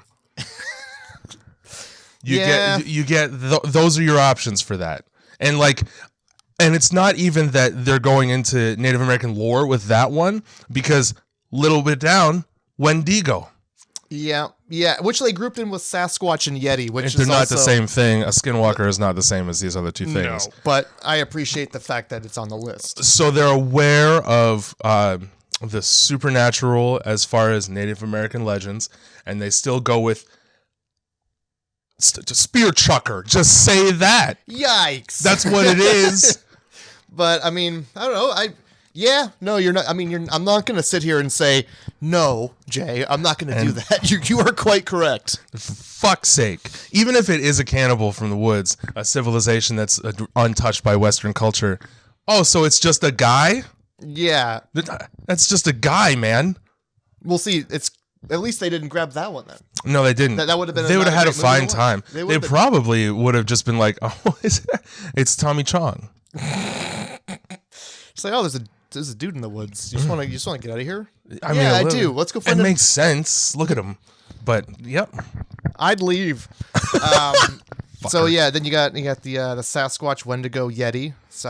It could have been either of the three or all three, or they just don't know what to call it. Now, out of those three, which one would you find the most frightening? Probably the Wendigo. I would have to agree, because as far as my understanding, that thing knows how to shapeshift. Yeah, and it calls you out into the woods. It does, and it uses this weird voice that's not quite a human voice, but it's damn close, and that's creepy as fuck. As far as intimidation, I would have to go Yeti, because I think they're much larger. Probably, yeah, and I mean they're apparently. I mean, I watched that whole. Not Man versus Wild, Survivor Man. I watched all the Survivor Man Bigfoot stuff. Les Stroud going off the rails mentally because he's been out in the woods for too long. Yeah, and he's like, "Oh, I heard a rock. That must have been a big feat right there." Yeah. But yeah, they're pretty aggressive according to what I watched on that. I'd be down to see a Yeti. I would. I'd be down to see the dolls too, which were the next one down. But I feel like that's the strangers. Yeah, that was a group of murderers. You see the clip? They're pouring gasoline on a bunch of people they have tied up. Yeah, maybe just don't get tied up. Yeah, be one of the people who escaped. How fucking hard is that? The doctors seemed pretty creepy. They were wearing faces or cutting faces off or something. I don't know if that was a face he was wearing or if that was just his face. Either way, horrible. Yeah. Then you got the zombie redneck torture family. You got jack-o'-lantern. Little bit curious about that as well. Absolutely. How do you make that frightening? And then you got something called giant. And then that's it. Twins. Now, the giant, I'm going to assume, was the tank that you saw. Probably. The Left 4 Dead tank. Probably. Because obviously you can't, unless it's something that's existed for a very long time without any like copyright. So like you could say unicorn because it's an animal. Yeah. But you can't really say tank from Left 4 Dead right on the board. How fucking mad would you be if you picked up like the Left 4 Dead boomer thing, or was like, what the fuck is this? Yeah. Just like a trinket from the fucking... Yeah, and then you end up playing Left 4 Dead in real life. Well, that's fine. I already know to stay the fuck away from the witch. Yeah. Do they all come out at once? That's the other thing. Right. Do you get the boomer and the witch and the tank? Well, because you're fucked. If you get the tank, there's no... It doesn't matter. Yeah. No real life situation is gonna prepare you for a big mutant shoulder man running through you and throwing you. He could probably just demolish that house by walking through it. Oh yeah. Fuck. And then I guess we get I wrote down all the failed rituals because they mentioned those, and apparently they're supposed to be references to other horror movies. Yeah. Now the twins, which are also on the betting board, I think it was the last one on the betting board. Yes. You get to see them in that elevator montage scene. Do you? Yeah. It's just the two chicks from The Shining. Oh. It's just the chicks that the kid sees. Which cool, sick. Yeah. Neat. Good stuff. Not too scary, but. No, don't come. They don't really do much in The Shining, do they? They kind of just block a hallway and he's trying to tricycle down. They're just like really bad traffic guards. Yeah, they're really just in the way. Yeah, and they just want to play forever and ever. Which I mean, at that age, that probably sounds interesting. Yeah, for sure. Cool. Yeah. So we got the Japan ritual is supposed to be the ring, I guess, which was those girls. They lock the children in the room and they end up like. They essentially commit an act of child abuse for a full day. But the children win. Yeah, they do. By turning a Japanese ghost girl into a frog. Yeah. You can't tell me that's enjoy. I would be so pissed off if I go to all the trouble of manifesting and trying to possess children and I get turned into a frog, man, guess what? I'm putting the cloak up. I don't care anymore. That's a shitty outcome for me. That is. You got Buenos Aires. It's clearly just a big dead King Kong with horns. Yeah. You got that there. Stockholm was supposed to be the thing, but it's just like a blown up building. I don't know if that's how that movie ends. I think it is. It is. And you don't really... I'm going from memory right now, so it's not going to be 100%. But the whole thing gets torched, the Arctic outpost that the scientists are at. And then I believe the alien... takes off. Okay. I don't remember how, whether it's like part of a leg or something that just like sort of escapes, but I believe it survives. I think the new one and the old one end differently. Yeah, the new one I believe is a prequel, but I could be wrong on that. I don't think it's a straight remake. I was always very confused by the beginning of that scene because I never actually saw they're chasing a husky in a helicopter, right? Yeah. And then the husky shows up and jumps on the guy, and then the guy gets fucking killed because he's infected, and then guess what? The thing happens. But I missed the scene where the dog showed up. So I just saw them chasing a dog with a helicopter. That's how it starts. And then suddenly the thing in an outpost. Yeah. I couldn't remember like how any of it happened. That's literally how it starts. It's a helicopter shooting at a dog. Yeah. So I thought at the time that was like the end of the movie, and they just showed it at the beginning. You know how fucking people like to do that. Yeah. And that was the thing escaping inside the dog. But it turns out that, like, you know what, you watch the movie and actually pay attention. That's not the case. It would be a very different film a little bit. Yeah, it would. And then you got Madrid, and that's supposed to be Dracula, but it's just like a building on fire. So I don't know about that. Is Spain close to Transylvania? It mightn't just be. It mightn't just. I have no idea. I don't know Geography, shit about that area of the world. I'm a blank on that one. I'm a blank. They're talking about the fucking the Japanese ring ritual there, and somebody has a line where they just shit on Japanese work ethic super bad. Oh yeah. One of them's like, they're Japanese. You think they take a day off? Some shit like that. I think that was the dad from Step Brothers or something like that. Like, okay, just be tacitly racist for a sec. That's cool. I wrote down the scene where like the Virgin is getting like tossed around, and it's just like unfitting music in a celebration. Yeah, That's like my favorite thing. the fact that they're the non-diegesis there, where it doesn't fit. I love juxtaposition. Yeah, that's better. It's my favorite thing. They're just having a great time. Meanwhile, this Yeah. poor girl's getting tuned up on a dock. By the way, fuck. They go swimming. You wouldn't catch me on that fucking dock. I was gonna ask you, would you jump into a random pond? First of all, yes, I would. I wouldn't, though, at the time, pretend like jumping 30 centimeters into a body of water is fun. That's jumping into water. Yeah. I could do that in a fucking swimming pool. For real. It's not that high of a dock. Secondly, it wouldn't be off that dock. You know why? Fucking dock spiders, dude. Get away from me. Dock spiders. Yeah. Tell me more. You don't know what dock spiders are. I mean, I think I have an idea of what dock spiders are, but Tell me what you think dock spiders are. well, I mean, they're spiders that have like they're out there on the dock who just feed on the bugs, right? You're right, but whatever you're picturing in your head, multiply it in size by about 10 or 12, and they're under the dock.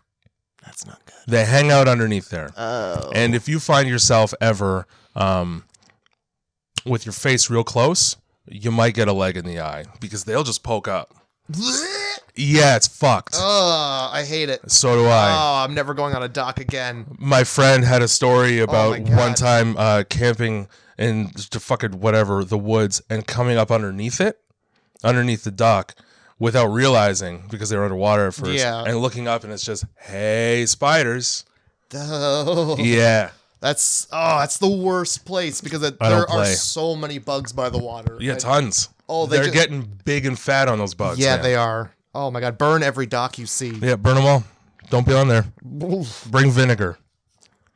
I don't. Was there any more monsters? I know you had like that list. Were there any memorable ones that we didn't see in the movie that you thought? Memorable ones that we didn't see in the movie. The most memorable one for me was the fucking robot scorpion, because what is that? Yeah, Who for real. came up with that? How does that come into the story organically? It can't. I can picture a lot of these. What are being, you like, grabbing in the basement for that thing? Yeah. Oh, and then like somewhere on a construction site, somewhere a logging machine just like comes to life and goes wild. That's the legend. It doesn't seem like an organic story, but I love it. I realize weirdly that it does look like one of the more new fashioned like log cutters. Yeah, a the little bit. actual whole machine with individual arms and shit. I don't know. Scarecrow folk until I saw them was very intriguing for me. Right now, there's one that's just ogre.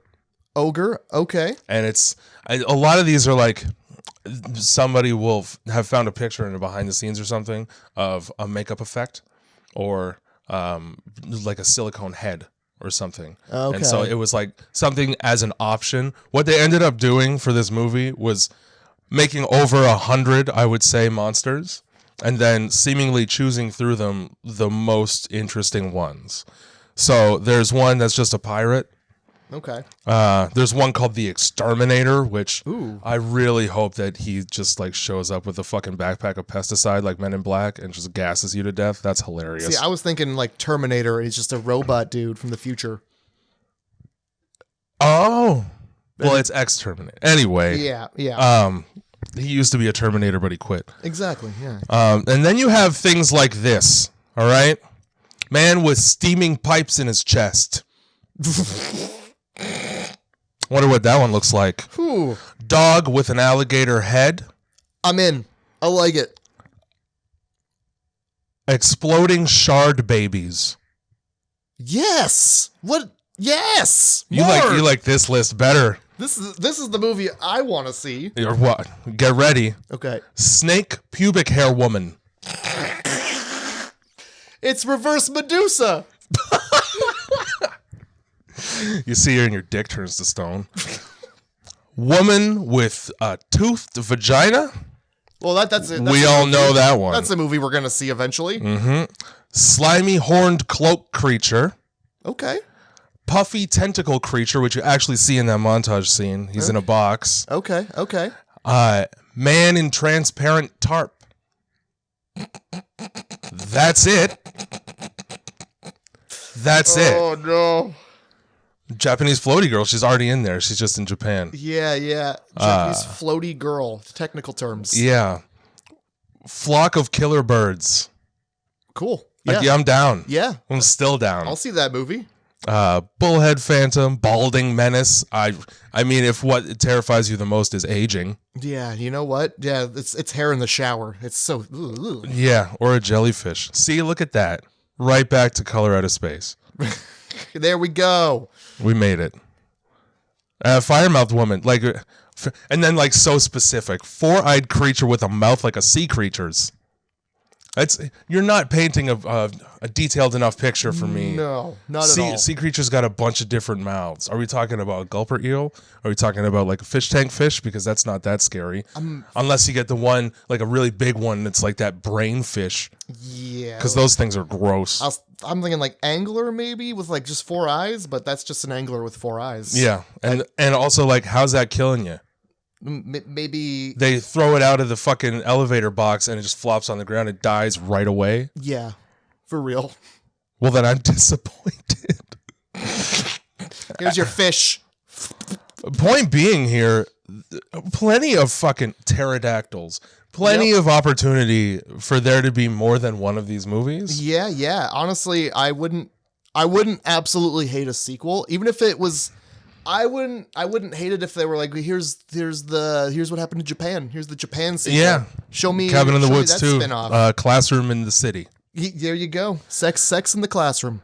And then there's, now I'm going to count them. 1, 2, 3, 4, 5, 6, 7, 8, 9, 10, 11, 12, 13, 14, 15, 16, 16 giant versions of regular things. Oh, good. Alligator, cat, crow. There was supposed to be a giant kitten somewhere in that shot with all the boxes. Toad. I'm in. That's the one I want to see the most. Oh, that reminds me. Scratch that. Ferrets. Ew, that stinks, man. I'm reading a list. This isn't off the top of my head here. That giant toad. It reminds me of like my 6th birthday party. My mom put on the Power Rangers. And it was this episode where a giant frog monster was slowly eating the Power Rangers. And that scared the fucking shit out of me. You're traumatized by the idea of being devoured super slowly? Yeah, ugh. So that's what that makes me think of.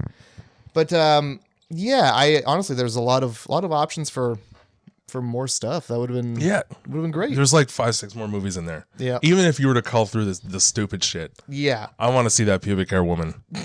Get on it, Lionsgate. I know you guys are the only ones wanting to buy this movie in the first place. All right. Well, out of 10, what are you giving it? Cabin in the Woods for me gets a 7. 7? Okay. It gets a 7 because what did I do for Color Out of Space? 7.5? Something like that. It's not as good as Color Out of Space.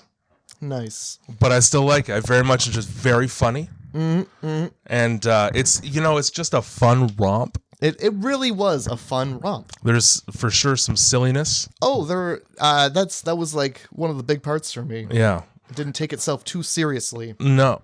And it gets graphic when it wants to. It does. There's some decent murders. I mean, it's a typical horror movie. You get like there's a little sex scene in there, and then as soon as the sex scene happens, the murders amp right up. Yep, you get boom, sex scene, murder town. And then funnily enough, I had to laugh at when the fucking zombie dude shows up with the chick's head. Yes, and football hucks it. Yes, and she catches it well. Yes, she does. And then just disrespectfully, and like and then throws it right on the ground like so much garbage. Yeah, like it wasn't your friend like 5 minutes ago. Oh my god, yeah, that was just like special delivery. Yeah, for Lunette the clown. I'm a little.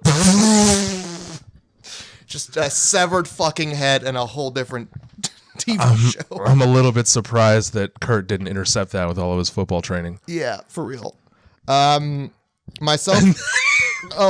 And then do that the same way. So disrespectfully toss that head down once he realizes that he's grabbed it. Just fucking. But like spikes it at the. And then a touchdown dance. Yeah. And then that fucking leg opening one. Yeah. I'm gonna give it. You know what? So, what I didn't like was the fact that they went with like a zombie family. Yeah. You wish that, given the roster, they had chosen something a little bit more creative. I feel like this movie came out in a time where we were overwhelmed with zombie movies. There was a zombie. What is this, 2006?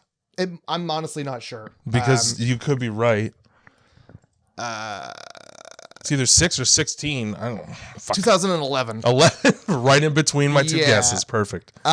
So, like, there was just like a lot of zombie movies on the market. 2011. I think like fucking 28 Days and Weeks Later came out shortly before that. You had a really crappy Day of the Dead. There were a couple other ones too. Yeah, and I feel like they could have gone with something else, but I still enjoyed it because I got to see all those other monsters doing their thing. So it was kind of like you get a horror movie and a half. So I would totally give it a solid 7.5. Okay. 7.5. We've been relatively on the same page about these so far, which is interesting. I was gonna go lower, but like you at least see that mole sting tree reach out of the elevator, like grab somebody and grab a whole man and just begin to touch, which really lends credence to my point. Absolutely. So at this point, I mean, it's up to you now, the audience. What is it? Is it the mole sting or is it the molesting? Which one is it? Which one? Please tell me. And there's one correct answer here. I would say you could email us at grindhousemovieclub@gmail.com.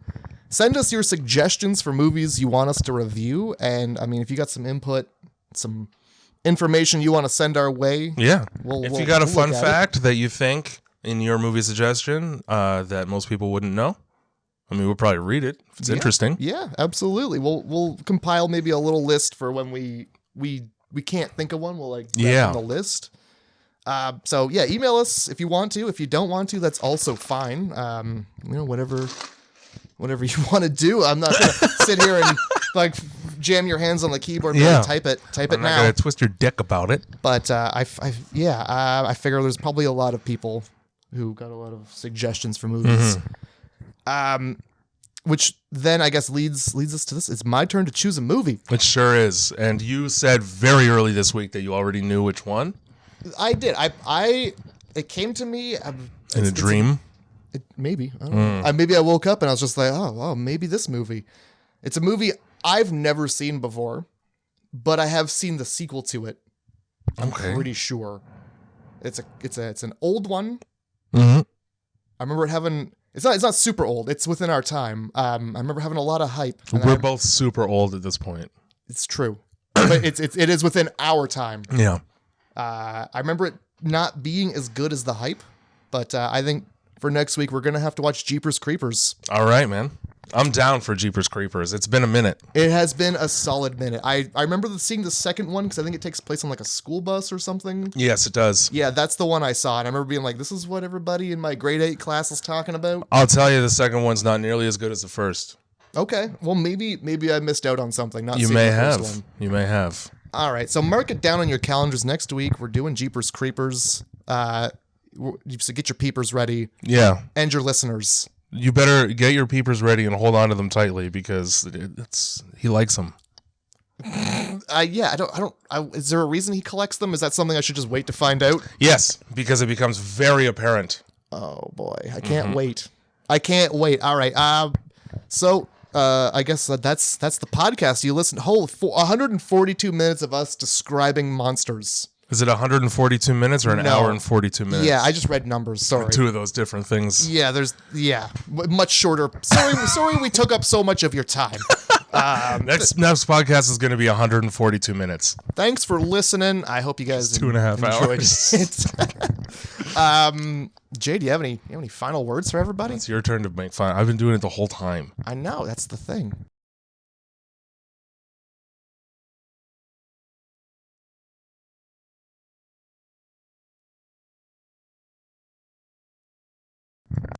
I'm going to mention as a postscript that in this movie, the nerdy guy character, he wears glasses, but then anytime he's doing something brave, he takes them off, and he's just not wearing glasses when he's like driving the car like an action hero. Yeah. I feel like that's like the one thing you said you hated in movies in our first episode. When characters switch up and suddenly they're amazing at something. Yeah, like when you take out your hair out of the ponytail and all of a sudden you're beautiful. Yeah. Yeah. Anytime he's doing something brave, he wasn't wearing glasses, but any other time in the movie, he was, and I noted that because he looks really weird in glasses. Yeah, they don't fit his face. No. I didn't notice, and I wish I had because it would have pissed me right off. Right? Fuck. He's a fucking Kurt's got the dirt bike, and you never see him use it until he dies on it. Yeah. And also, I guess I guess the final word of the podcast is never read Latin. I don't care if you can read it. Yeah, don't. Just if it's Latin, don't read it. That was the other reason I wrote down they've never seen Evil Dead. Yeah. You don't read incantations from a book in a basement. God, we need to write a survival guide here. Yeah. Just never touch those things. All right.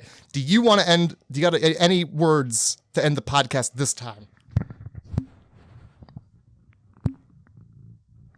Cat sounds.